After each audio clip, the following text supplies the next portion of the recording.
L'histoire du menteur qui perd toute crédibilité.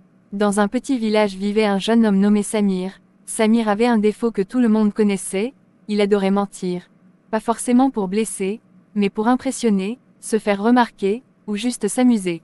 Au petit matin, Samir étant avec ses amis lança encore une autre mensonge avec un grand sourire. Eh les amis, vous n'allez pas croire ce que je vais vous dire. Et même, vous serez étonnés. Lui avec ces faux histoires-là, tu peux les garder pour toi-même. Avec tes mensonges. À chaque fois que tu veux dire quelque chose, tu ne fais que mentir. Même à nous tes propres meilleurs amis. Et tu penses encore qu'on va rester ici à t'écouter avec tous tes mensonges encore. Non les amis, je vous jure que ce n'est pas du mensonge. Cette fois-ci je ne mens pas. C'est rien que la vérité, car c'est réel. Je n'invente rien cette fois-ci. Donc si je comprends bien, il veut nous faire croire que cette fois-ci ce n'est pas de mensonge pour de vrai, et que l'histoire est réelle. Bien sûr que oui, c'est vrai ce que je veux vous dire là. Ok, si c'est comme ça vas-y. On t'écoute. Vous savez, hier soir, j'ai sauvé un enfant comme moi qui se noyait dans la rivière. Et là, tout le monde a commencé par m'applaudir. Vraiment, mais personne n'a parlé de ça au village. C'est normal, car j'aime être discret, et je ne cherche pas la gloire. Sinon vous-même vous me connaissez bien. Ne le regarde pas, c'est encore l'une de ses mensonges. On le connaît bien lui là. Viens, on quitte ici. Après le départ de ses amis, Samir tel qu'on le connaît ne va pas tarder à créer encore d'autres scénarios, juste pour mentir et semer la panique dans le cœur des villageois. En étant dans les saisons sèches, Samir prend ses effets personnels pour aller à la plage avec la voiture de son papa. Ah, la manière dont il fait chaud maintenant, si j'arrive là-bas. Je vais bien m'amuser. Et j'espère qu'il y aura du monde une fois arrivé à la destination. Dans quelques minutes, Samir arrive à la plage, pour prendre un peu de lait fraîche, mais est-ce qu'il va aller à la plage sans encore créer des agitations? Mais la plage est tellement calme, et moi ça ne me va pas du tout.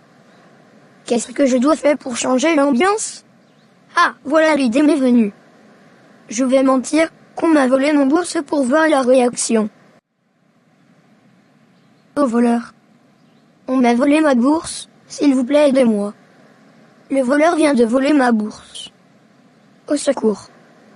Quelqu'un m'attend? S'il vous plaît aidez-moi.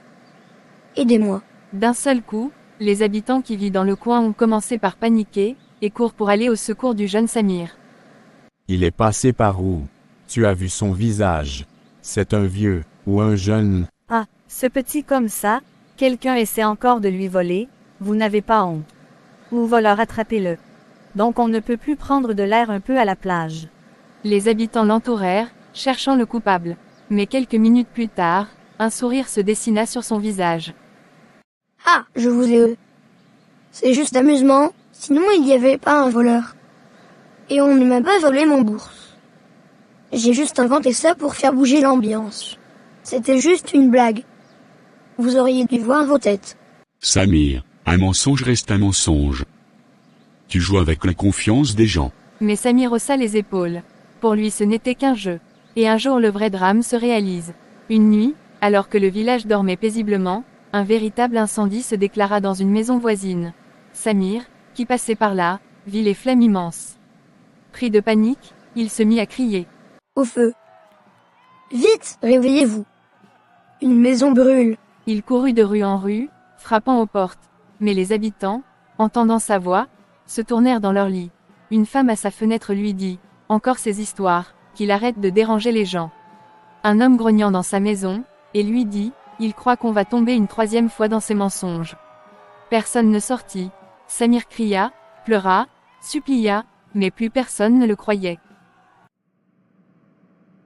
La conséquence. Quand enfin un étranger vit la fumée et appela les secours, il était trop tard, la maison avait été presque entièrement détruite. Le lendemain, le village entier parla de ce drame. Un voisin, en colère, si nous avions réagi plus tôt, nous aurions pu sauver la maison. Mais à cause de ces mensonges, personne n'a cru à l'alerte. Samir, honteux, baissa la tête. Pour la première fois, il comprit la gravité de ses actes. Morale de cette histoire. Et puis ce jour, plus personne n'accorda sa confiance à Samir. Même lorsqu'il disait la vérité, les gens doutaient. Il avait perdu ce qu'il y a de plus précieux, la crédibilité. Un mensonge peut divertir une fois, mais répété, il détruit la confiance pour toujours. Et sans confiance, même la vérité paraît fausse. Rendez-vous à la prochaine vidéo, et si tu n'es pas abonné, alors fais-le.